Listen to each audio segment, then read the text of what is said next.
Each organs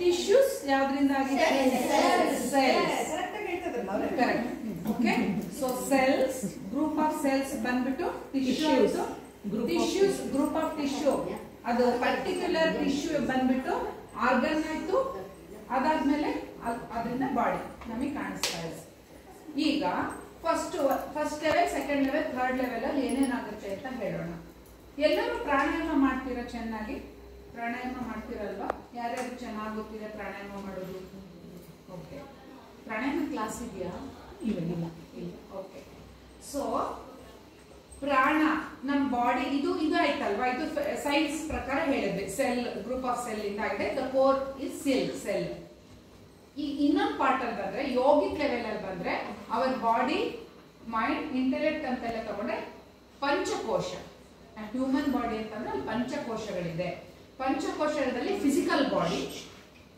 okay next pranic body ಅಲ್ವಾ ನಾವು breath ನಂಗೆ ತುಂಬಾ ಎನರ್ಜಿ ಇದೆ ತುಂಬಾ energy so much of energy ಇಷ್ಟು ಎನರ್ಜಿನೇ ಇಲ್ಲ ಅಂತ ದಟ್ ಎನರ್ಜಿ ಬಾಡಿನ ನಾವು ಪ್ರಾಣಿಕ್ ಬಾಡಿ ಅಂತ ಹೇಳ್ತೀವಿ it's a subtle okay gross ಬಾಡಿಗೆ ಬಾಡಿ ಒಳಗೆ ಮೇನ್ ಆಗಿರೋದು ಸಟಲ್ ಪ್ರಾಣಿ ದೆನ್ ಸೂಕ್ಷ್ಮ ಅದಾದ್ಮೇಲೆ ಮೈಂಡ್ ಪ್ರಾಣಕ್ಕೆ ಅಟ್ಯಾಚ್ ಆಗಿರೋದು ಮೈಂಡ್ ಇಂಟೆಲೆಕ್ಟ್ ಜೊತೆಗಿದೆ ಓಕೆ ಈ ರೀತಿ ಪಂಚಕೋಶಗಳನ್ನು ಹೇಳಿದೆ ನೆಕ್ಸ್ಟ್ ಆನಂದಮಯ ಕೋಶ ಅಂತ ಸೊ ಈ ರೀತಿ ಕೆಲಸ ಮಾಡ್ತಾ ಇರುವಾಗ ಏನಾಗ್ತಾ ಇದೆ ಅಂದ್ರೆ ನಮ್ಮಲ್ಲಿ ನಮ್ಮ ಬಾಡಿಗೆ ಇಂಟೆಲೆಕ್ಟ್ ಏನಪ್ಪಾ ಅಂತಂದ್ರೆ ಗುರುಜಿ ನಿಮಗೆಲ್ಲ ಹೇಳ್ತಾ ಇದ್ದಾರೆ ಇಟ್ ಈಸ್ ಫಾರ್ ಇಂಟೆಲೆಕ್ಟ್ ನಮ್ಮ ಪಂಚಕೋಶ ಅಷ್ಟಾಂಗ ಯೋಗಗಳನ್ನ ತಗೊಂಡ್ರೆ ಪಂಚಕೋಶಗಳಿಗೆ ಒಂದೊಂದು ಇಂಡಿವಿಜುವಲ್ ಆಗಿ ಕೊಟ್ಟಿದ್ದಾರೆ ಫಿಸಿಕಲ್ ಎಕ್ಸರ್ಸೈಸ್ ಈಸ್ ಫಾರ್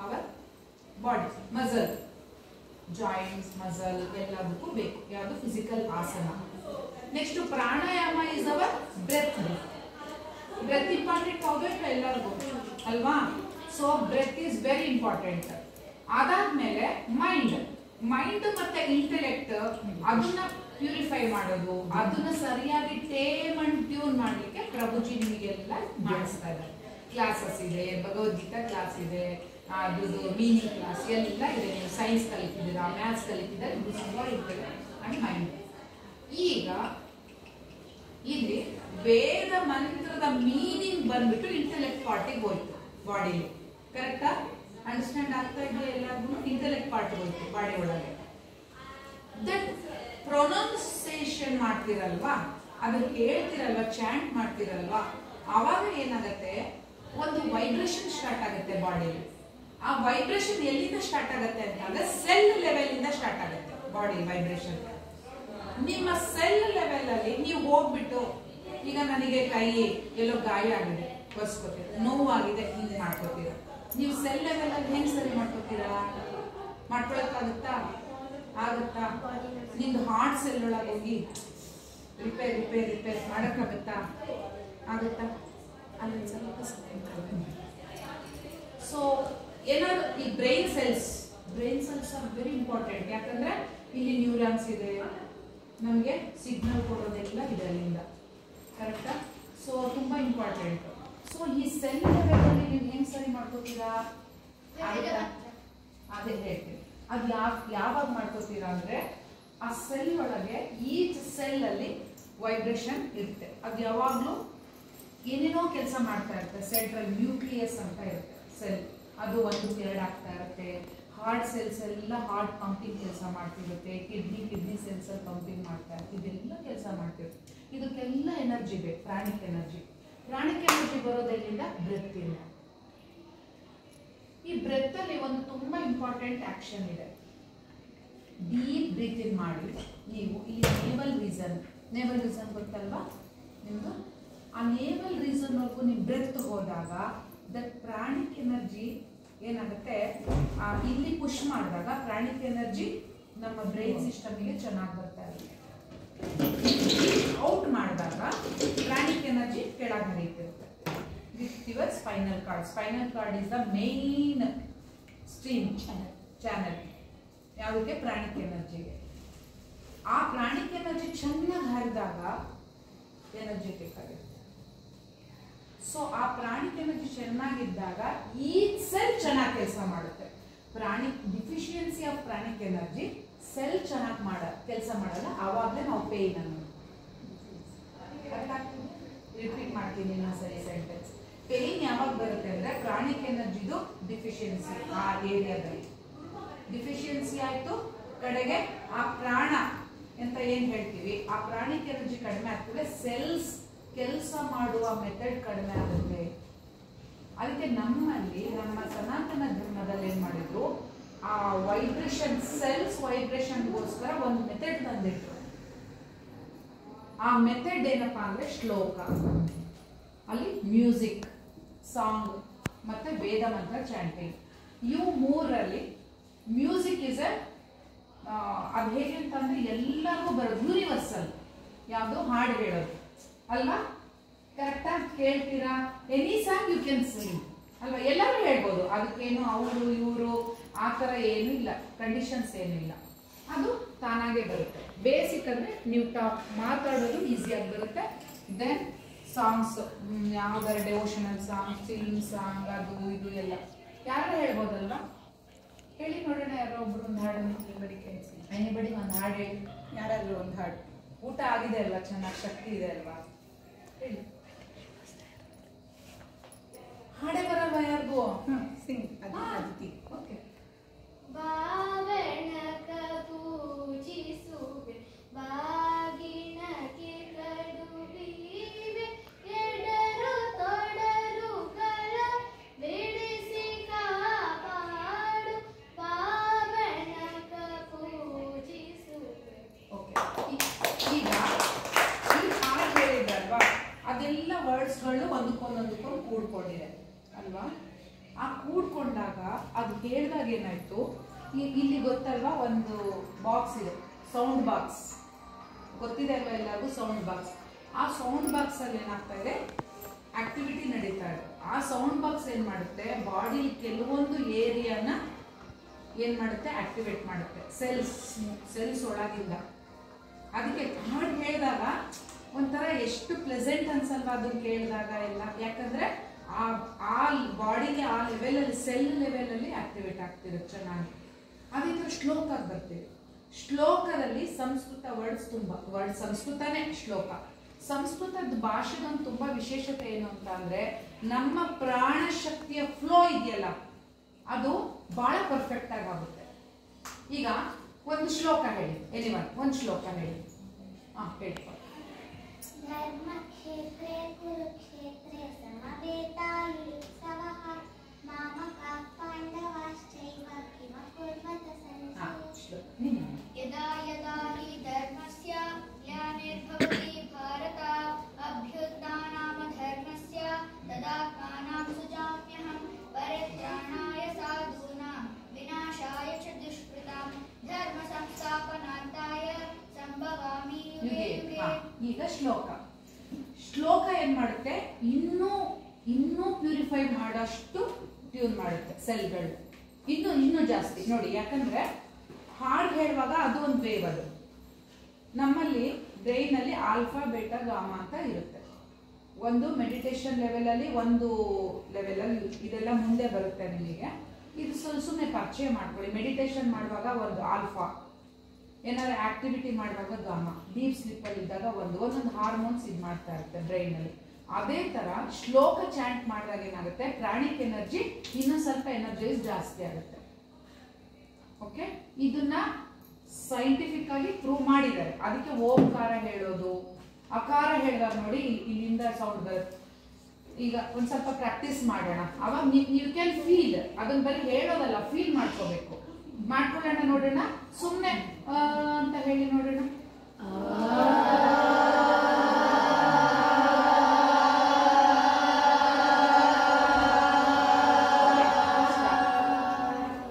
ಈ ಅಕಾರ ಅನ್ನೋದು ಯೂನಿವರ್ಸಲ್ ಸೌಂಡ್ ಅಂತ ಹೇಳ್ತೀವಿ ನಾವು. ಅಕಾರವನ್ನ ಹೇಳುವಾಗ ನಮ್ಮ ಧ್ವನಿ ಪೆಟ್ಟಿಗೆ ಕೆಲಸ ಮಾಡಲ್ಲ.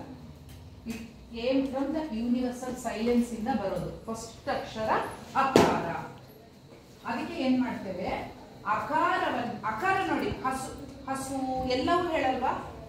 ಎಲ್ಲ ಪ್ರಾಣಿಗಳು ಯೂಶಲಿ ಅಂತ ಎಲ್ಲರೂ ಹೇಳ್ತಾರೆ. ಈವನ್ ಮಾತು ಬರ್ದೇ ಇರೋ ಮೂಗ ಸಹಿತ ಅಕಾರ ಹೇಳ್ಬೋದಲ್ವಾ, ಆ ಅಂತನಲ್ವಾ, ಹೇಳ್ತಾನಲ್ವಾ, ಆ ತರ ದ ಯೂನಿವರ್ಸಲ್ ಸೌಂಡ್. ನೆಕ್ಸ್ಟ್ ಊ ಹೇಳೋಣ. ಊ ಹೇಳಿ.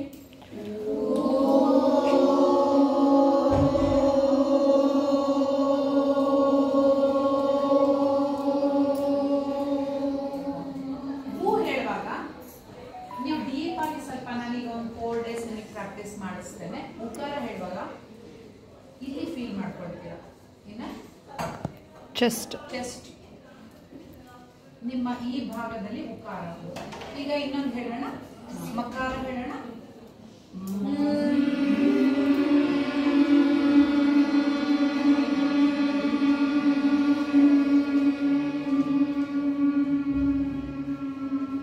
ಅಂತ ಹೇಳುವಾಗ ನಮ್ಗೆ ತಲೆ ಭಾಗ ಎಲ್ಲ ವೈಬ್ರೇಟ್ ಆಗುತ್ತೆ. ಈ ತಲೆ ವೈಬ್ರೇಟ್ ಆಗುತ್ತಲ್ಲ, ನಾನೊಂದು ಪ್ರಾಣಾಯಾಮ ಮಾಡಿಸ್ತೀನಿ ನಿಮಗೆ. ಆ ಪ್ರಾಣಾಯಾಮ ಮಾಡಿಸಿದಾಗ ನಿಮಗೆ ಗೊತ್ತಾಗುತ್ತೆ, ಈ ಮೆದುಳೊಳಗೆ ನೀವು ಸೆಲ್ಸ್ ಏನು ರಿಪೇರ್ ಮಾಡೋಕ್ಕಾಗಲ್ಲ. ಆಗುತ್ತಾ? ಕೈ ಹಾಕಿ ರಿಪೇರ್ ಮಾಡೋಕ್ಕಾಗುತ್ತಾ ಸೆಲ್ಸ್ ನ? ಆದ್ರೆ ಆ ವೈಬ್ರೇಷನ್ ಏನ್ ಮಾಡುತ್ತೆ, ನಿಮ್ಮ ಸೆಲ್ದು ಗ್ರೋತ್ ಅದನ್ನ ಏನ್ ಮಾಡುತ್ತೆ, ಚೆನ್ನಾಗಿ ಆಕ್ಟಿವೇಟ್ ಮಾಡುತ್ತೆ. ಚೆನ್ನಾಗಿರ್ಬೇಕು, ಅದು ಯಾವಾಗಲೂ ಆಕ್ಟಿವೇಟ್ ಆಗಿರ್ಬೇಕು, ಆಕ್ಟಿವೇಟ್ ಚೆನ್ನಾಗಿರ್ಬೇಕು. ಸೊ ಅವಾಗ ಏನ್ ಮಾಡ್ತೀವಿ, ಅದಕ್ಕೆ ಮಕಾರವನ್ನ ಹೇಳಲಿಕ್ಕೆ ಒಂದು ನಾನು ಭ್ರಾಮರಿ ಅಂತ ಒಂದು ಮಾಡಿಸ್ತೇನೆ ನಿಮಗೆ. ಅವಾಗ ಯು ಕ್ಯಾನ್ ಅಂಡರ್ಸ್ಟ್ಯಾಂಡ್ ನಾನು ಯಾವ ಪದ ಹೇಳಿದಾಗ ಯಾವ ಪಾರ್ಟ್ ಇದಾಗುತ್ತೆ ಅಂತ. ಇದು ಇನ್ನೊಂದು ತುಂಬಾ ಮುಖ್ಯವಾಗಿ ಹೇಳ್ತೇನೆ. ಇದನ್ನೆಲ್ಲ ನಮಗೆ ಕೊಟ್ಟವ್ರು ಯಾರು ಗೊತ್ತಾ? ನಮ್ಮ ಋಷಿಗಳು. ಒಂದು ಯಾರಾದ್ರೂ ಮೃತ್ಯುಂಜಯ ಮಂತ್ರ ಹೇಳಿ.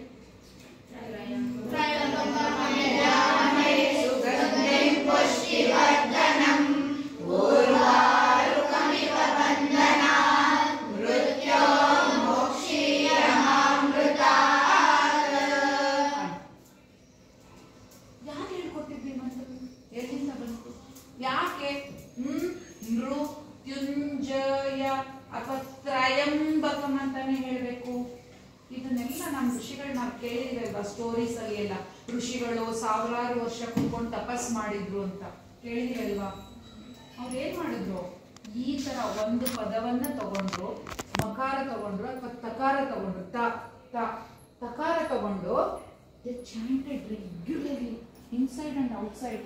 ರೆಗ್ಯುಲರ್ಲಿ ಚಾಂಟ್ ಮಾಡಿದ್ರು. ಯಾವ ಪಾರ್ಟ್ ಆಗ್ತಾ ಇದೆ, ವೈಬ್ರೇಷನ್ ಯಾವ ಪಾರ್ಟಿಗೆ. ಈಗ ನೋಡಿ, ನಮ್ಮಲ್ಲೇ ಏನಂತಾರೆ, ತುಂಬಾ ಮೂಡಿದಾಗಿದೆ ಅಂದ್ರೆ ಈ ಮಂತ್ರ ಹೇಳ್ಕೊಳ್ಳಿ ಚೆನ್ನಾಗಾಗುತ್ತೆ ಅಂತ. ಆ ಪ್ರಾಣಿಕ್ ಎನರ್ಜಿ ಲೆವೆಲ್ ಅಲ್ಲಿ ಇಂಥ ಒಂದು ಸೆಲ್ಲೇ ಆಕ್ಟಿವೇಟ್ ಆಗ್ಬೇಕು ಅಂದ್ಬಿಟ್ಟು ಆ ತಪಸ್ ಅಂದ್ರೆ ಇದು ಒಂದು ಕ್ರಿಯೆ, ಲೋಕ ಕಲ್ಯಾಣಕ್ಕಾಗಿ. ಈ ರೀತಿಯಾಗಿ ಮಂತ್ರ ಚಾಂಟಿಂಗ್ ಅವ್ರಿಗೆ ದರ್ಶನ ಆಗ್ತಾ ಬಂತು ಋಷಿಗಳು. ಆ ತರ ಸೈಂಟಿಸ್ಟ್ ನಮ್ಮ ಋಷಿಗಳು. ಅದು ಇವನ್ ತ್ರಯಂಬಕಂ ಅಂದ್ರೆ ಏನಾಗುತ್ತೆ. ಸೊ ಅಲ್ಲಿಂದ ಒಂದ್ ಬಂತು ಫ್ಲೋ. ಈ ಪದ ಆಫ್ ಮಾಡಿದ್ರೆ. ಸೊ ಈ ರೀತಿಯಾಗಿ ಮಂತ್ರ, ಎಷ್ಟು ಮಂತ್ರಗಳನ್ನ ಕೊಟ್ಟಿದ್ದಾರೆ. ಈ ತರ ಒಂದು ಮಂತ್ರಗಳನ್ನ ಅವ್ರು ಕೊಟ್ಟಿದ್ರಿಂದ ನಮಗೆ ಎಷ್ಟೋ ಕಾಯಿಲೆಗಳು ವಾಸಿ ಆಗುತ್ತೆ. ಮಾನಸಿಕ, ನಾನು ಹೇಳ್ತಿರುವ ಪ್ರಾಣ ಮತ್ತೆ ಮನಸ್ಸು, ಬಾಡಿ ಮತ್ತೆ ಪ್ರಾಣ, ದೇ ಆರ್ ಇಂಟರ್ಲಿಂಕ್. ಪ್ರಾಣ and mind interlink, mind and intellect interlink, they are all interlink. ಹಾಗಾಗಿ ನಾವು ಪ್ರಾಣಿಕ್ ಲೆವೆಲ್ ಅಲ್ಲಿ, ಸೆಲ್ ಲೆವೆಲ್ ಅಲ್ಲಿ ನಮಗೆ ಪ್ಯೂರಿಫೈ ಆಗಬೇಕು ಅಂದ್ರೆ ಮಂತ್ರ ಇಸ್ ವೆರಿ ಇಂಪಾರ್ಟೆಂಟ್. ಅದರಲ್ಲೂ ವೇದ ಮಂತ್ರ ಚಾಂಟಿಂಗ್ ಇಸ್ ಟೋಟಲ್ ಡಿಫ್ರೆಂಟ್. ವೇದ ಮಂತ್ರ ಚಾಂಟಿಂಗ್ ಅಲ್ಲಿ ಏನಾಗುತ್ತೆ ಅಂದ್ರೆ, ನೋಡಿ ಈ ತರ ಒಂದು ಬುಕ್ ಇದೆ. ನಾನು ನಾಳೆ ನಿಮಗೆ ಪ್ರಿಂಟ್ ಔಟ್ ತಂದು ಕೊಡ್ತೇನೆ. ಒಬ್ಬೊಬ್ರ ಕೈಲಿ ಒಂದೊಂದು ಹಾಳೆ ಇರುತ್ತೆ. ಈ ವೇದ ಮಂತ್ರ ಚಾಂಟಿಂಗ್ ಅಲ್ಲಿ ಇಲ್ಲಿ ನೋಡಿ, ಈ ವೇದ ಮಂತ್ರ ಚಾಂಟಿಂಗ್ ಬುಕ್ ಅಲ್ಲಿ ಓಂ ಗಣಾನಾತ್ವಾ ಅಂತ ಹೇಳ್ತೇವೆ. ಮೇಲೆ 2 ಗೆರೆ ಕೊಟ್ಟಿರ್ತಾರೆ. ನಾಳೆ ನಾನು ಪ್ರಿಂಟ್ ಔಟ್ ತಂದಾಗ ಮೇಲೆ ಒಂದು ಸಣ್ಣ 2 ಗೆರೆ. ಅದು ಹೇಳುವಾಗ ಏನು ಅಂತಂದ್ರೆ, ನಮ್ಮ ಪ್ರಾಣ ಎನರ್ಜಿ ಏನಾಗಬೇಕು, ಹೈ ಪಿಚ್ಚಿಗೆ ಹೋಗ್ಬೇಕು. ಮಹಾಪ್ರಾಣ ಅಂತೀವಿ, ಅರ್ಥ ಆಗ್ತದೆ? ಮಹಾಪ್ರಾಣ. ಅವಾಗ ಏನಾಗುತ್ತೆ ಅವಾಗ ಸುಮ್ಮನೆ ಈಗ ಪುರೋಹಿತರು ದೇವಸ್ಥಾನದಲ್ಲೆಲ್ಲ ಆ ಥರ ಅಲ್ಲ. ವೇದ ಮಂತ್ರದಲ್ಲಿ ನೀವು ಸರಿಯಾದ ಒಂದು ರೀತಿಯಲ್ಲಿ ಇದನ್ನು ನೀವು ಚಾಂಟ್ ಮಾಡಕ್ ಕಲ್ತ್ರಿ ಅಂದ್ರೆ ನಿಮ್ಮಲ್ಲಿ ಎಷ್ಟೋ ಮನೋರೋಗಗಳು, ಫಿಸಿಕಲ್ ಇದು ಇನಿಷಿಯಲ್ ಸ್ಟೇಜ್ ಅಲ್ಲಿ ಸ್ಟೇಜಲ್ಲಿ ಕಡಿಮೆ ಆಗುತ್ತೆ. ಅದಕ್ಕೆ ನಮ್ಮ ಒಂದು ಇದರಲ್ಲಿ ಪ್ರತಿಯೊಬ್ಬರು ಇದನ್ನು ಕಂಪಲ್ಸರಿ ಕಲಿಬೇಕು ಅಂತ ಇದೆ. ತುಂಬಾ ಸುಲಭ, ಅರ್ಥ ಆಗ್ತಿದೆ. ಇದನ್ನ ವೇದ ಮಂತ್ರ ಚಾಂಟಿಂಗ್ ಏನಂದ್ರೆ ಅನುದಾತ್ತ ಉದಾತ್ತ ಅಂತ ಕರಿತೀವಿ. ಏನಂದ್ರೆ ಕೆಳಗೆ ಒಂದು ಗೆರೆ ಎಳೆದಿರ್ತಾರೆ, ಕೆಳಗೆ ಒಂದು ಗೆರೆ ಎಳಿತಾರೆ, ಆವಾಗ ಅದು ಅಲ್ಪ ಪ್ರಾಣದಲ್ಲಿ ಬರ್ಬೇಕು. ನಿಮಗೆ ಒಂದು ಸಮ ಪ್ರಾಣ ಕೆಳಗೆ ಲೈನ್ ಇದ್ರೆ ಅದು ಅಲ್ಪ ಪ್ರಾಣದಲ್ಲಿ ಬರ್ಬೇಕು, ಮೇಲೆ ಲೈನ್ ಒಂದಿದ್ರೆ ಜೋರಾಗಿ ಹೆಚ್ಚಿಸ್ಬೇಕು. ಮಹಾಪ್ರಾಣ 2 ಮಾತ್ರೆಗಳು. ಈ ರೀತಿಯಾಗಿ ಮಾಡ್ತಾ ಹೋದ್ರೆ ಇದನ್ನ ಯಥಾವತ್ತಾಗಿ ಎಲ್ಲಾ ದೇವರ ಹೆಸರಲ್ಲಿ ಎಲ್ಲದರಲ್ಲೂ ಇದೆ. ಇದು ನಮ್ಮ ಪ್ರಾಣಿ ಎನರ್ಜಿ ಡೆವಲಪ್ಮೆಂಟ್ ಸೆಲ್ ಲೆವೆಲ್ ಅಲ್ಲಿ ಇದು ತುಂಬಾ ಹೆಲ್ಪ್ ಆಗುತ್ತೆ. ಇದಕ್ಕೋಸ್ಕರ ಪ್ರಾಣಿಕ್ ಎನರ್ಜಿಗಾಯ್ತು. ಸೊ ಇವ್ರು ಹೇಳಿದ್ರು ನಮ್ಗೆ ಎಷ್ಟೊಂದು ಕಾಯಿಲೆ ಭಯ ಎಲ್ಲ ಹೋಗುತ್ತೆ ಅಂತ ಹೇಳಿದ್ರು ಅಲ್ವಾ. ಈಗ ಹನುಮಾನ್ ಅಂತ ಎಲ್ರು ಕೇಳಿದ್ದೀರಾ? ಹನುಮಾನ್ ಗೊತ್ತಾ? ಹನುಮಾನ್ ಗ್ರೂಪ್ ಇದೆಯಲ್ಲ ಇವತ್ತು ಅಲ್ವಾ, ಹನುಮಂತ ಕೇಳಿದ್ದೀರಾ? ಯಾಕೆ ಆ ಹೆಸರು ಬಂದಿದೆ ಹನುಮಾನ್? ಅವಾಗ ಇಂದ್ರದೇವರು ವಜ್ರಾಯುಧ ಪ್ರಯೋಗಿಸ್ತಾರಲ್ಲ, ಫುಲ್ ಅಂದ್ರೆ ಜಾಸ್ತಿ ವೇಗದಲ್ಲಿ ಹೋಗಿ ನೆಲದ ಮೇಲೆ ಭೂಮಿ ಮೇಲೆ ಬೀಳ್ತಾನೆ. ಸಂಸ್ಕೃತದಲ್ಲಿ ಹನು ಎಂದರೆ ಕೆನ್ನೆ, ಮಾನ್ ಎಂದರೆ ಊದಿಕೊಳ್ಳು, ಅದಕ್ಕೋಸ್ಕರ ಓಕೆ. ಅದಕ್ಕೆ ಯೋಗಿಕ್ ಲೆವೆಲ್ ಅಲ್ಲಿ ಇನ್ನೊಂದು ಅಂಡರ್ಸ್ಟ್ಯಾಂಡಿಂಗ್ ಇದೆ. ಇದು ಪುರಾಣದಲ್ಲಿ ಹೇಳಿರುವಂತಹ ಸಂಸ್ಕೃತದ ಒಂದು ಅರ್ಥ. ನಮ್ಮ ಯೋಗಿಕ್ ಇದ್ರಲ್ಲಿ ಏನ್ ಹೇಳಿದ್ದಾರೆ ಅಂದ್ರೆ ಹನುಮ ಅಂತ ಅಂದ್ರೆ ದೇಹ, ಬಾಡಿ. ನಾ ಅಂತಂದ್ರೆ ನರಮಂಡಲ, ಮಾ ಅಂದ್ರೆ ಮನಸ್ಸು. ನಮ್ಮ ದೇಹದ ಅಂಗಗಳು, ನರಮಂಡಲ ಮತ್ತೆ ಮನಸ್ಸು, ಇವು 3 ಒಂದಾಗಿ ಕೆಲಸ ಮಾಡ್ಬೇಕು. ನರಮಂಡಲ ಅಂದ್ರೆ ನರ್ವಸ್ ಸಿಸ್ಟಮ್.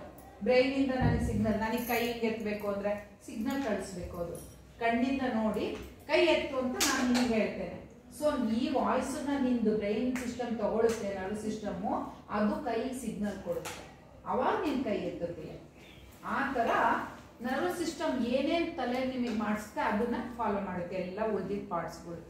ಅದಕ್ಕೆ ಈಚ್ ಪಾರ್ಟಿಗೋಸ್ಕರ ನೀವು ಶ್ಲೋಕಗಳನ್ನು ಹೇಳ್ಕೊಳ್ಳೋದು, ಒಂದು ಮಂತ್ರಗಳನ್ನು ಹೇಳ್ಕೊಳ್ಳೋದು, ಅದರಲ್ಲೂ ವೇದ ಮಂತ್ರ ಚಾಂಟಿಂಗ್ ನಮ್ಮ ಹಕ್ಕು. ಅದು ಹೇಳೋದು ಪ್ರತಿಯೊಬ್ರು ಕಲಿಯೋದು ನಮ್ಮ ಹಕ್ಕು. ಅದು ನಮ್ಮ ಆರೋಗ್ಯಕ್ಕೋಸ್ಕರ.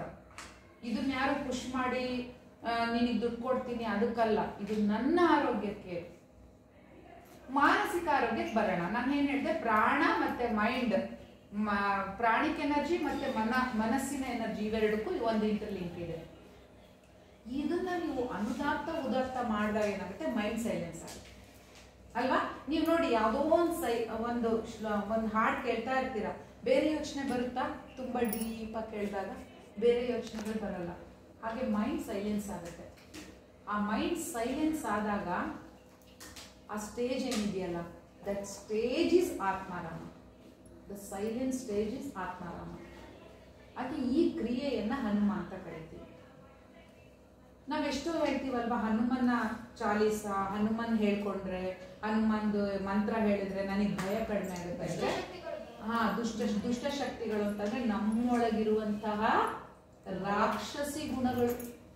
ಅವು ಯಾವಾಗ ಬರ್ತವೆ ಅಂದ್ರೆ ನಮ್ಮ ಬಾಡಿ, ನರ್ವಸ್ ಸಿಸ್ಟಮ್, ಮೈಂಡ್ ತದ್ವಿರುದ್ಧವಾಗಿ ಕೆಲಸ ಮಾಡಿದಾಗ, ಅವು 3 ಒಂದ್ ಕಡೆ ಕೆಲಸ ಮಾಡಿದಾಗ ನಿಮಗೆ ಯಾವ ನೆಗೆಟಿವ್ ಎನರ್ಜಿನೂ ಇರಲ್ಲ, ಯಾವುದು ಬರಲ್ಲ ಹತ್ರ. ಅದಕ್ಕೆ ಅವನ್ನ ಯಾವುದಕ್ಕೂ ಹೆದರಲ್ಲ. ಆ ಗುಣ ನಿಮ್ಮಲ್ಲಿ ಬರುತ್ತೆ, ಅದಕ್ಕೆ ಮೈಂಡ್. ಇಟ್ಸ್ ಓಕೆ, ಅದನ್ನ ಬಿಟ್ಬಿಡಿ. ಈಗ ನನ್ನ ಬಾಯಿ ಕೇಳಿ leave it. So this is the benefits. ಈ ಬೆನಿಫಿಟ್ ನಿಮಗೆ ಯಾರಿಂದ ಯಾರು ಕೊಡಕ್ಕಾಗಲ್ಲ, ನೀವೇ ಬೆಳೆಸ್ಕೋಬೇಕು. ಆವಾಗ ನಿಮ್ಮ ಬಾಡಿಲಿ ರೆಸಿಸ್ಟೆನ್ಸ್ ಪವರ್ ಚೆನ್ನಾಗಿರುತ್ತೆ, ಮೈಂಡ್ ಪವರ್ ಚೆನ್ನಾಗಿರುತ್ತೆ. ಯಾಕಂದ್ರೆ ನನ್ನ ಬಾಡಿ, ನನ್ನ ಇಂದ್ರಿಯಾಸ್, ಬಾಡಿ ಅಂತ ಅಂದ್ರೆ ಕರ್ಮೇಂದ್ರಿಯ, ಜ್ಞಾನೇಂದ್ರಿಯ ಅಲ್ವಾ, ಆಬ್ವಿಯಸ್ಲಿ. ದಟ್ ಇಂದ್ರಿಯ ಮತ್ತೆ ಅದಕ್ಕೆ ಹೆಲ್ಪ್ ಮಾಡುವಂತ ನರ್ವ್ ಸಿಸ್ಟಮು, ಅದಕ್ಕೆ ಹೆಲ್ಪ್ ಮಾಡುವಂತ ಮೈಂಡ್, ಎಲ್ಲರೂ ಫೋಕಸ್ ಆಗಿದೆ. ಅದೇನ್ ಮಾಡುತ್ತೆ, ನಿಮಗೆ ಮುಂದೆ ಒಂದು ಟಾಸ್ಕ್ ಏನಾದ್ರು ಒಂದು ಟಾಸ್ಕ್ ಅಲ್ಲಿ ಬರಬೇಕು, ಅಥವಾ ಏನಾದ್ರು ಒಂದು ಗುರಿ ಇಟ್ಕೋಬೇಕು, ಅವಾಗ ಪರ್ಫೆಕ್ಟ್ ಆಗಿ ಪಾತ್ ಕೊಡುತ್ತೆ. ಆಬ್ವಿಯಸ್ಲಿ ನಿಮಗೆ intellectually you are great by Guruji grace ಅಲ್ವಾ. ಸೊ ಅದಕ್ಕೆ ನಾವು ವೇದ ಮಂತ್ರವನ್ನ ಸ್ವಲ್ಪನಾದ್ರೂ ಕಲೀರಿ. ಈಗ 4 ಡೇಸ್ ನಿಮಗೆ ನೋಡಿ ಹಿಂಗೆ ಡೈರೆಕ್ಟ್ ಇರುತ್ತೆ. ಅದಾದ್ಮೇಲೆ ವೀಕ್ಲಿ ಒನ್ಸ್ ಆನ್ಲೈನ್ ಕ್ಲಾಸ್ ಇರುತ್ತೆ. 3 months ಒನ್ಸ್ ಆಫ್ಲೈನ್ ಕ್ಲಾಸ್ ಇರುತ್ತೆ. ಸೊ ಹೇಗೆ ಹೇಳ್ತೀರಾ, ಹೇಗೆ ಅದೆಲ್ಲ ನಾನು ನೋಡಬೇಕು. ಇದು ನಿಮ್ಮ ಹೆಲ್ತ್ಗೋಸ್ಕರ. Pranic energy, emotional pranic body, emotional body as well as intellectual body ಎಲ್ಲ ಕ್ಲಿಯರ್ ಆಗುತ್ತೆ. ಅಂದ್ರೆ ಏನಂದ್ರೆ ಇದಕ್ಕೆಲ್ಲ ಇದು ಕರೆಕ್ಟ್ ಏಜ್ ನಿಮ್ದು. ನಾನು ಯಾವಾಗಲೂ ಕಲಿತೀನಿ, ನಂದೆಲ್ಲ ಮುಗಿದ್ಮೇಲೆ ಕಲಿತೀನಿ ಅಂದ್ರೆ ಅಲ್ಲಿ ತಲೆ ಏನಾಗುತ್ತೆ, ತಲೆ ಇಟ್ಸ್ ಲೈಕ್ ಅವ್ರ brain is like A sponge ಇದ್ದಂಗೆ. ನೀವು ಎಷ್ಟು ಅದು ತುಂಬಾ ಏನೇನೋ ತುಂಬ್ಕೊಂಡ್ಬಿಟ್ಟು ಸ್ಪಂಜ್ ಇದಾದ್ರೆ ನೀವು ಮತ್ತೆ ನೀರು ಹಾಕಿದ್ರೆ ಹೀರ್ಕೊಳ್ಳುತ್ತಾ, ಅದು ಸಕ್ ಮಾಡುತ್ತಾ ವಾಟರ್ನ ಸ್ಪಂಜ್? ಇಲ್ಲ, ಮಾಡಲ್ಲ. ನೀವು ಒಂದ್ಸರಿ ನೆನೆಸ್ಬಿಡ್ತೀರ ಸ್ಪಂಜನ್ನ, ಆಮೇಲೆ ಇನ್ನೊಂದಿಷ್ಟು ನೀರು ಹಾಕಿದ್ರೆ ಅದು ಇದು ಮಾಡುತ್ತಾ, ಅಬ್ಸರ್ವ್ ಮಾಡ್ಕೊಳ್ಳುತ್ತಾ? ಇಲ್ಲ, ಅದು ಅಬ್ಸರ್ವ್ ಮಾಡ್ಕೊಳ್ಳೋದು ಈ ಏಜ್ ಅಲ್ಲಿ. ನೀವು ಈ ಏಜ್ ಅಲ್ಲಿ ಈ ರೀತಿಯಾದ ಒಂದು ಸಂಸ್ಕಾರವನ್ನ, ಒಂದು ವೇದ ಮಂತ್ರ ಚಾಂಟಿಂಗ್ ಇರ್ಬೋದು, ಒಂದು ಗುರುಜಿ ಕ್ಲಾಸ್, ಇದನ್ನ ಚೆನ್ನಾಗಿ ಅಬ್ಸರ್ವ್ ಮಾಡ್ಕೊಂಡ್ರೆ ಇದು ನಿಮಗೆ ಮುಂದೆ ಡೆಪಾಸಿಟ್ ಆಗುತ್ತೆ. ಅವಾಗ ಬೇರೆ ಏನು ಅಬ್ಸರ್ವ್ ಆಗಲ್ಲ, ಇದು ಅಬ್ಸರ್ವ್ ಆಗಿ ಬೇಸಿಕ್ ಆಗಿ ಕುತ್ಕೊಂಡ್ಬಿಡುತ್ತೆ. ಈ ಆಕ್ಟಿವಿಟಿನ ನಿಮ್ ಸೆಲ್ಲು ಕರೆಕ್ಟ್ ಆಗಿ ಅಡಿಕ್ಷನ್ ಅದಕ್ಕಾಗುತ್ತೆ. ಅಷ್ಟು ಚೆನ್ನಾಗಿ ಅದು ನಿಮಗೆ ಕೇಳುತ್ತೆ ನಿಮ್ಮ ಮಾತನ್ನ. ಎಲ್ಲಿವರೆಗೂ ನಿಮ್ಮ ಮಾತು ಕೇಳುತ್ತೆ ಅಂತಂದ್ರೆ ನಾನು ಮುಂದೆ ಈಗ 2nd 3rd ಕ್ಲಾಸಲ್ಲೆಲ್ಲ ಹೇಳ್ತೇನೆ, ಅಷ್ಟು ಪರ್ಫೆಕ್ಟ್ ಆಗಿ ಆಗುತ್ತೆ. ಸೊ ಅದಕ್ಕೆ ನಾವು ಈ ಮಂತ್ರವನ್ನ ಹೇಳೋಣ. ಎಲ್ಲಾ ದೇವರ ಹೆಸರಲ್ಲೂ ಇದೆ, ಬಟ್ ಹೇಳ್ತಾ ಇದ್ದೀನಿ ವೇದಾಂತ, ಇದು ವೇದ ಮಂತ್ರ. ವೇದಾಂತ ಇಸ್ ವೇದ ಮಂತ್ರ ಏನಪ್ಪಾ ಅಂದ್ರೆ ಸ್ಟೆಪ್ಸ್. ನಮಗೆ ನಮ್ಮ ಪ್ರಾಣ ಶರೀರ ಸರಿ ಇರ್ಬೇಕಲ್ವಾ? ಪ್ರಾಣನೇ ಸರಿ ಇಲ್ಲ, ಶರೀರ ಸರಿ ಇಲ್ಲ ಅಂದ್ರೆ ಏನ್ ಮಾಡ್ತೀರಾ? So this is the step. ಆದ್ರೆ ವೇದಾಂತ ಇಸ್ ಅ ಗುರುಜಿ ಏನ್ ಹೇಳ್ತಾರೆ, ನಾನು ಯಾವ್ದಿಂದ ಆಗಿದ್ದೀನಿ ಅಂದ್ರೆ ನಾನು ಸೆಲ್ಫ್, ನಾನು ಆತ್ಮ, that is Vedanta. Do you understand? Step ಬೇಕಲ್ವಾ? ನಾನು ಮೇಲೆ ಹತ್ತಬೇಕು ಅಂದ್ರೆ ಏನ್ ಬೇಕು? Steps. This is the step. ಇದು ನಮ್ಮನ್ನ ಒಂದು ಶೀಲ್ಡ್, ಸುತ್ತ ಒಂದು ಶೀಲ್ಡ್ ಇದ್ದಂಗೆ. ಇವೆಲ್ಲ ಬಿಟ್ಟು ಹೋಗ್ಬಿಟ್ಟಿದ್ವು. ತುಂಬಾ ನಮ್ಗೆಲ್ಲ ಗುರುಜಿ ಗ್ರೇಸ್ ಇರೋದ್ರಿಂದ ಇದೆಲ್ಲ ನಮಗೆ ಸಿಗ್ತಾ ಇದೆ. ಕರೆಕ್ಟಾ? ಈಗ ನಾನು ಸ್ವಲ್ಪ ಪ್ರೊನೌನ್ಸಿಯೇಷನ್ ಹೆಂಗಿರುತ್ತೆ ಅಂತ ಹೇಳ್ತೇನೆ, ಅದನ್ನು ಸುಮ್ಮನೆ ಫಾಲೋ ಮಾಡಿ, ಹೇಳಿ ನನ್ನ ಜೊತೆ. ಆಮೇಲೆ ನಾನು ನಾಳೆಯಿಂದ ಶೀಟ್ ನಿಮ್ ಕಡೆ